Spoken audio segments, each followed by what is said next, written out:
Assalamualaikum warahmatullahi wabarakatuh. Semangat pagi teman-teman semuanya yang luar biasa Satria Erlangga. Terus kita semangat untuk mengejar cita-cita kita, belajar dan tentunya adalah meningkatkan selalu karakter kebiasaan positif yang kita miliki. Mari kita sekarang akan melanjutkan kembali kepada pembahasan menarik kita yaitu tentang logika dan berpikir kritis. Hari ini kita memasuki pertemuan yang kelima, teman-teman sekalian, yaitu akan membahas tentang unsur dan proses logika. Baik, kita akan bahas. Adapun dari pokok bahasan yang hari ini akan kita bahas yaitu tentang satu, logika formal dan yang kedua logika material. Kemudian yang kedua premis mayor, minor dan konsekuensi. Yang ketiga adalah logika deduktif dan induktif. Teman-teman semuanya, berbicara masalah logika gitu ya, kita sering ya di dalam percakapan sehari-hari gitu ya, mungkin dengan teman-teman gitu ya, atau mungkin seringkali pada percakapan itu kita sering mengatakan bahwasanya apa namanya, kalau berpikir itu pakai logika dong gitu misalnya. Nah, artinya logika, kata-kata logika itu seringkali kita ucapkan, seringkali kita sampaikan. Nah, sekarang pertanyaannya, sebenarnya logika itu apa sih teman-teman? Begitu. Teman-teman sekalian, logika gitu ya.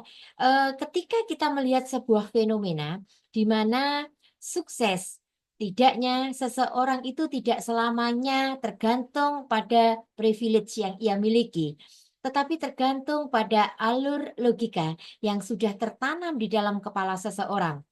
Orang yang terlahir kaya mudah membuat usaha baru tanpa kesulitan. Nah, sekarang namun usaha tersebut berjalan, disitulah alur logika dibuktikan. Seorang pebisnis yang hebat pasti harus memiliki alur logika yang baik agar tidak salah mengambil keputusan, agar tidak bangkrut dalam menjalankan usahanya. Sebanyak apapun uang, jika tidak memiliki alur logika yang baik, maka uang yang banyak bisa habis tak tersiksa. Sehingga yang menjadi pertanyaan adalah begitu ya, disinilah alur logika ini bisa dibuktikan. Bagaimana logika itu, teman-teman semuanya? Melihat dari fenomena yang sudah kita apa namanya berikan tadi, kita uraikan tadi begitu, bahwa ternyata alur logika ini berlaku untuk banyak hal gitu ya. Jadi di dalam pengembangan ilmu pengetahuan gitu ya, terutama alur logika ini sangat dibutuhkan. Di mana ketika alur logika ini dikembangkan begitu ya, maka akan melahirkan sebuah teori baru gitu ya. Kemudian melahirkan sebuah karya inovasi, bahkan alat-alat ataupun sarana yang kita gunakan saat ini berasal dari proses penalaran dan pengelolaan logika yang sedemikian rupa.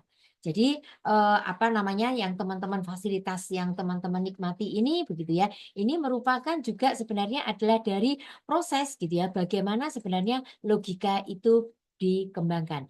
Oke, lalu kita akan berbicara tentang apa sih teman-teman logika itu? Baik, teman-teman sekalian.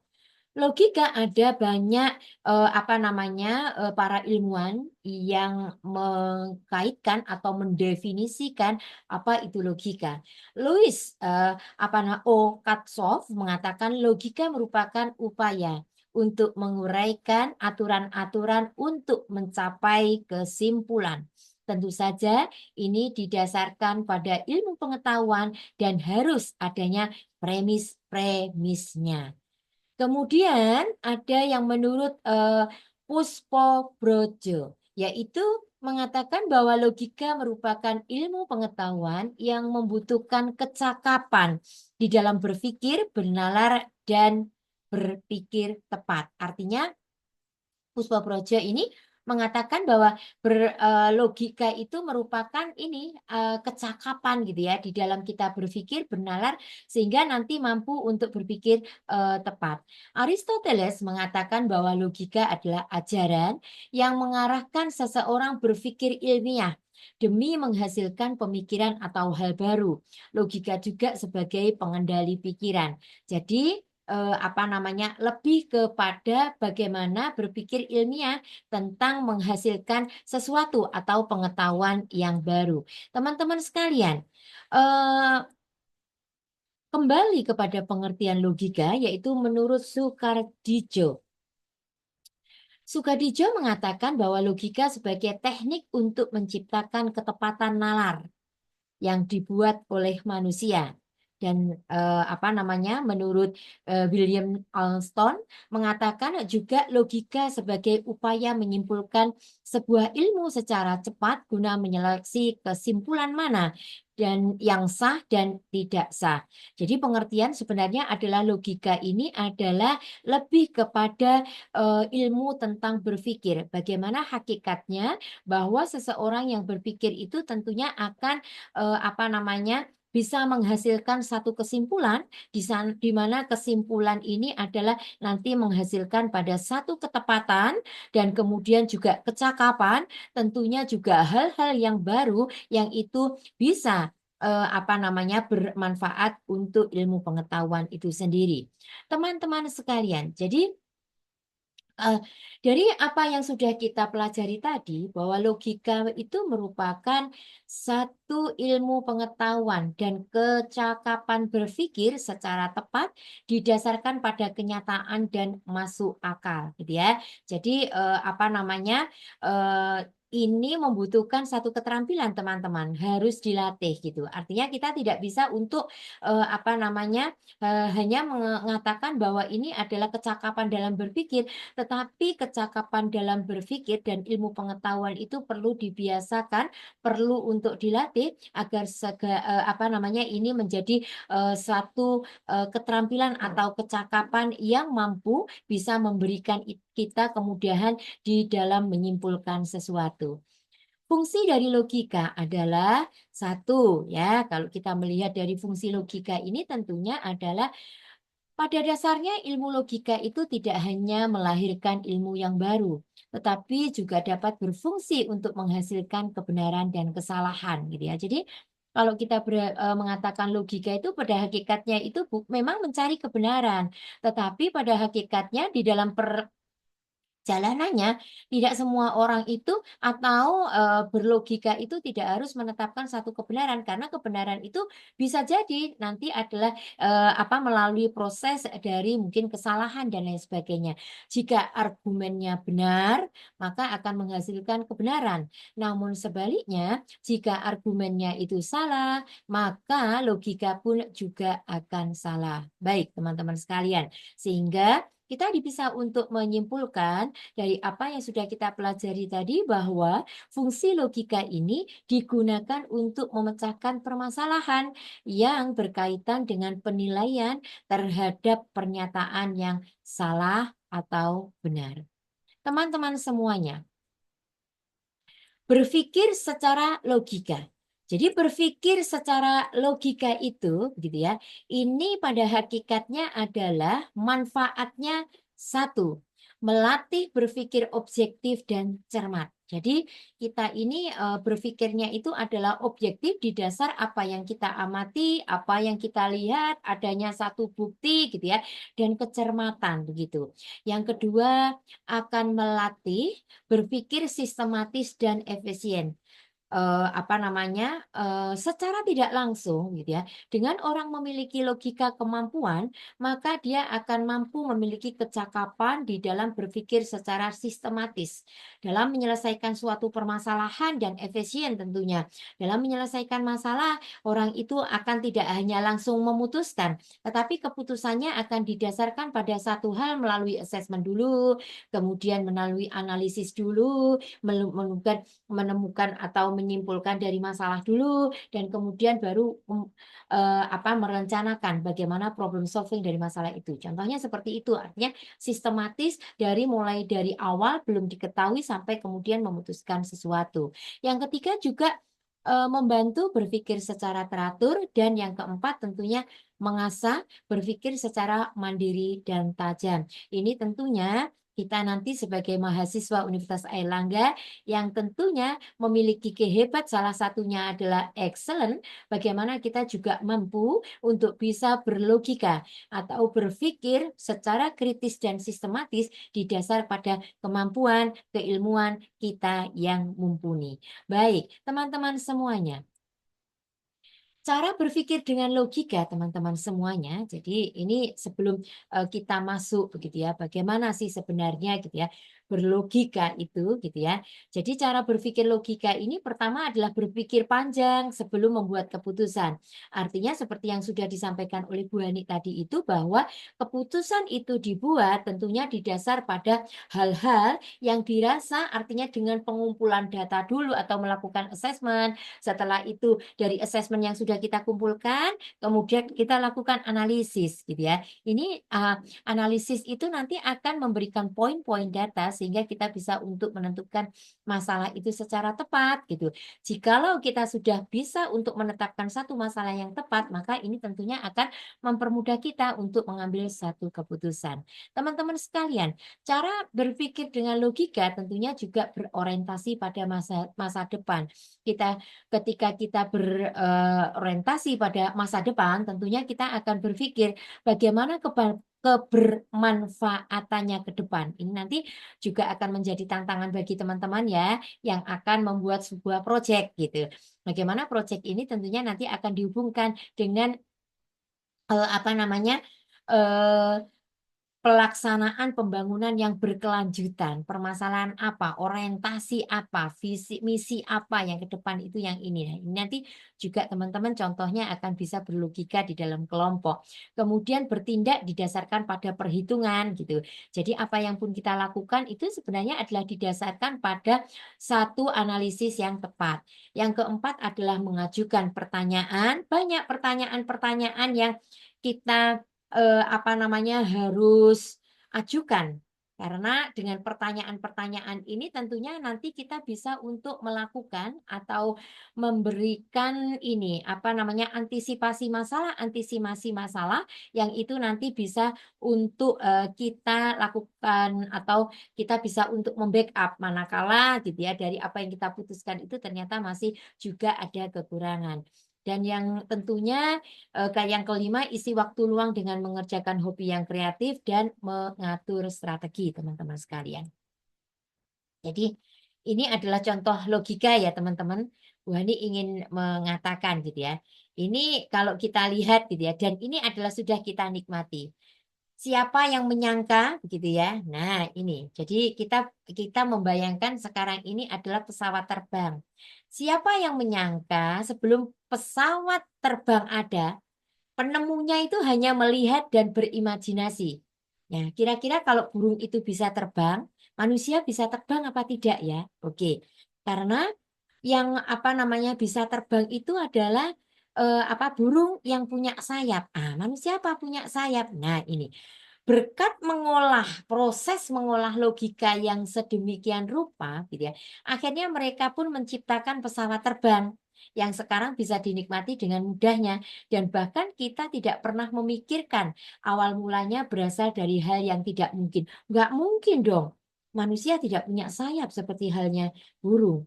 Di dalam terbang itu butuh energi yang dimana sayap itu kemudian mengepak-ngepakkan dan kemudian memberikan energi untuk kemudian naik ke atas. Nah, sehingga teman-teman sekalian gitu ya. Jadi kalau kita lihat Albert Einstein itu mengatakan bahwa logika membawamu dari A ke B. Tetapi imajinasi bisa membawamu ke mana saja gitu ya. Jadi sehingga artinya gitu ya, kita bisa untuk berpikir ini begitu. Awalnya orang yang berpikir bahwa Apa iya manusia itu bisa terbang? Sehingga inilah yang ternyata gitu ya berkat pemikiran gitu ya asal usul oh ternyata bisa gitu ya dengan menggunakan alat sehingga manusia itu nanti bisa untuk apa namanya terbang mungkin dari satu kota ke kota lain, provinsi ke provinsi lain bahkan pulau satu ke pulau yang lain dan bahkan negara ke negara yang lain gitu. Balik lagi kepada bahasan kita. Jadi berlogika ini merupakan berpikir atau proses menalar ya.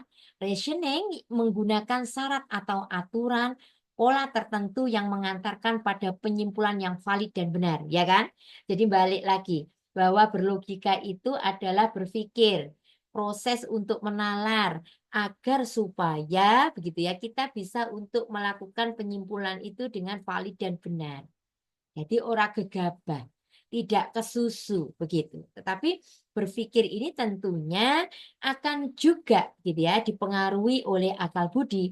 Bernalar itu juga proses akal budi manusia untuk berusaha pada sampai pada satu keterangan baru atau kesimpulan dengan bertolak dari satu atau beberapa keterangan yang sudah diketahui atau premis kita sebut kemarin dan keterangan baru itu mestilah merupakan urutan kelanjutan dari sesuatu atau beberapa keterangan semula.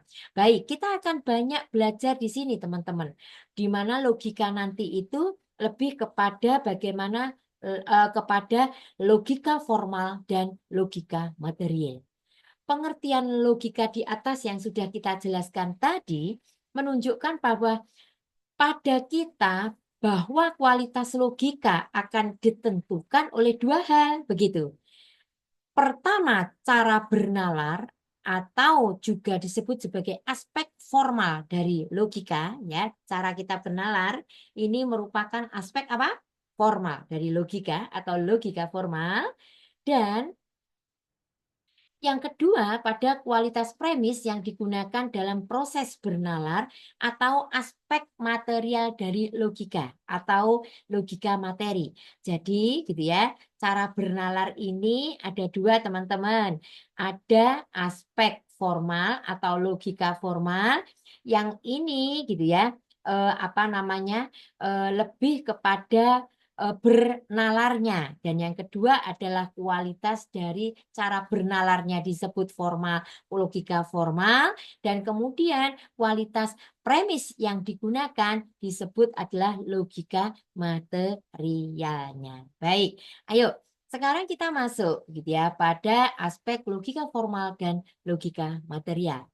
Logika formal, teman-teman. Jadi logika formal itu yang pada mulanya banyak dikembangkan oleh Aristoteles, memfokuskan diri pada bagaimana kita menarik kesimpulan yang tepat dan sah dari premis-premis yang ada, kan gitu. Nah, jadi kita itu menarik kesimpulan dari pernyataan-pernyataan yang ada itu, begitu. Mengapa, mengapa, mengapa, kan gitu ya. Kemudian logika material. Ini sebenarnya adalah pengembangannya adalah dari filsuf Immanuel Kant yang banyak memberikan perhatian pada kualitas premis.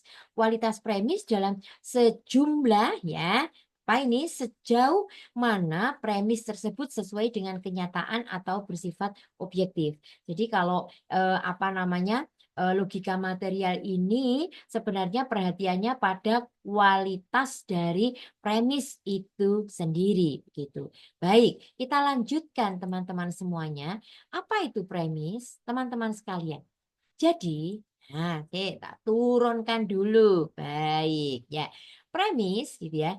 Dua pengertian logika di atas menunjukkan titik penting premis sebagai elemen logika. Jadi kalau ditanya tentang elemen elemen logika itu apa? Ya, premis. Dan begitu. Premis ada juga yang menyebutkan tentang proposisi atau pernyataan, ya. Wes, kalau premis itu pernyataan gitu ya, atau ada juga proposisi, pokoknya PPP gitu ya. Adalah satu atau lebih pernyataan yang disusun digunakan untuk mendukung dari satu simpulan, teman-teman semuanya. Kemudian premis sebagai pernyataan selalu bernilai benar atau salah dan tidak mungkin keduanya, teman-teman sekalian. Jadi kalau pernyataan atau preposisi itu tidak selalu benar, Ada mungkin juga yang salah atau bahkan tidak mungkin keduanya. Sehingga inilah yang nantinya pada akhirnya kita membutuhkan sekali begitu ya apa namanya cara untuk apa namanya berpikir itu. Teman-teman sekalian, komponen premis. Komponen premis itu apa? Premis dapat terdiri dari ya, jadi premis atau pernyataan atau apa namanya preposisi tadi itu atau apa namanya itu merupakan ide, konsep, teori atau data gitu. Jadi sebenarnya adalah ide, teman-teman, ideku apa namanya ini gitu. Ini harus kita latih teman-teman. Karena kadang-kadang itu kita merasa itu belum-belum kita sudah banding-bandingkan dengan orang lain ideku apa tidak menarik. Nah, kadang-kadang itu yang membuat kita menjadi tidak pede terhadap dengan kemampuan kita di dalam bernalar ini kan gitu. Kemudian kualitas dari premis ini tentunya ditentukan oleh komponen-komponen penyusun premis. Jadi apa itu? Semakin valid komponen dari premis, maka semakin valid pula premis dan semakin besar pula kemungkinan kita pada kesimpulan yang valid. Teman-teman semuanya, komponen-komponen premis. Komponen premis. Premis penalaran umum terdiri dari dua jenis posisi atau proposisi atau pernyataan gitu. Ya. Pertama, proposisi yang menjadi dasar penyimpulan disebut dengan premis atau antecedents ya. Jadi proposisi yang menjadi dasar penyimpulan ini namanya antecedent gitu. Premis dibedakan menjadi dua, yaitu kita sering sebut ya, premis mayor dan premis minor. Hasil kesimpulan disebut adalah konklusi begitu ya atau konsekuennya gitu. Hubungan antara premis dan konklusi disebut dengan konsekuensi. Ini penting teman-teman, tolong dihafalkan ya. Jadi kalau kita apa namanya dasar penyimpulan atau komponen dari premis ini ada 4, yaitu adalah apa namanya premis atau antecedent. Yang kedua adalah apa dibedakan menjadi dua, premis mayor dan minor. Simpulan disebut konklusi atau konsekuen, dan hubungan antara premis dan konklusi simpulan tadi disebut konsekuensi gitu ya. Baik, teman-teman sekalian. Nah, sekarang contohnya. Apa itu? Contoh premis mayor, minor, dan konsekuensi. Gitu ya. Nah, ini. Teman-teman sekalian, jadi contoh satu. Semua makhluk hidup pasti bernafas. Ini adalah antecedennya atau premis mayornya. Yang kedua, manusia adalah makhluk hidup. Ini adalah antecedennya atau premis minornya. Maka konklusinya atau konsekuensinya adalah manusia untuk hidup pasti bernafas. Sesuai? Clear? Ini ya. Jadi semua makhluk hidup pasti bernafas. Gitu. Manusia adalah makhluk hidup. Maka manusia untuk hidup pasti bernafas. Clear ya? Benar ya? Jadi seperti itu. Nah, berikutnya, yang kedua adalah contoh premis mayor, minor, dan konsekuensi lagi. Ini contoh yang kedua. Ini contohnya antecedent atau premis mayornya ya. Semua tindakan kekerasan kepada manusia akan menimbulkan ketakutan. Ini sebagai antecedentnya. Kemudian premis minornya atau antecedentnya, si A didisiplinkan dengan cara dipukul dan ditendang.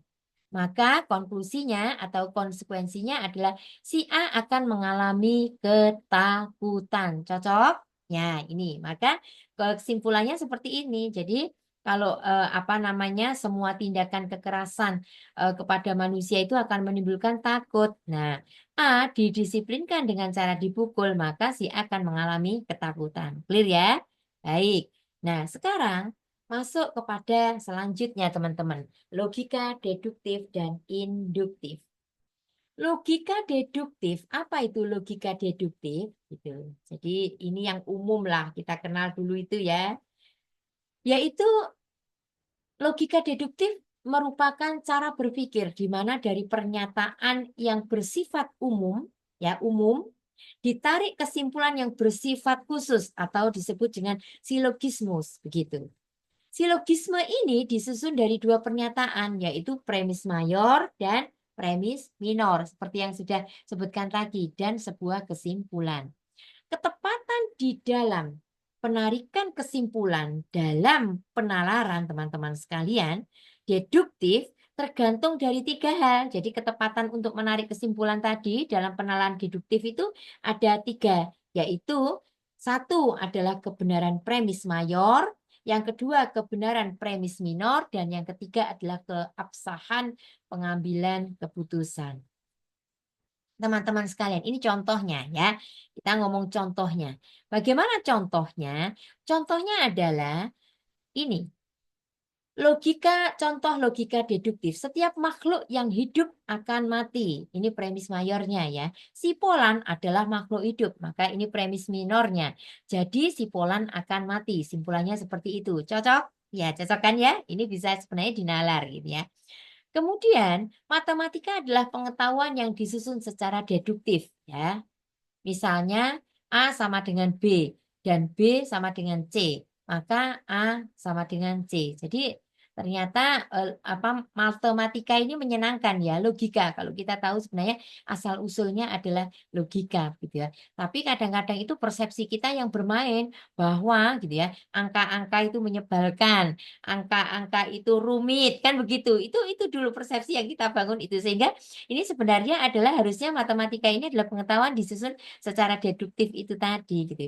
Jadi kesimpulannya adalah A sama dengan C bukan merupakan pengetahuan baru, melainkan sekedar konsekuensi dari 2 pengetahuan yang telah diketahui sebelumnya. Baik, teman-teman semuanya. Nah, sekarang kita menuju ke logika deduktif dan induktif. Logika induktif, jadi kalau tadi itu deduktif itu berarti maknanya umum ya teman-teman. Nah, sekarang itu adalah logika induktif. Jadi logika induktif itu apa? Logika induktif itu sebenarnya adalah cara berpikir di mana berbagai kasus yang bersifat individual atau khusus ya ditarik kesimpulan yang bersifat umum. Jadi kalau induktif itu adalah dari yang khusus dan ditarik kesimpulan menjadi yang umum. Penalaran induktif memungkinkan disusunnya pengetahuan secara sistematis yang mengarah kepada pernyataan-pernyataan yang makin lama makin bersifat fundamental. Ini contohnya, teman-teman. Jadi contohnya seperti apa? Fakta bahwa kambing punya mata, kasus khusus atau premis minor. Fakta bahwa kucing punya mata, juga kasusnya khusus, kan gitu.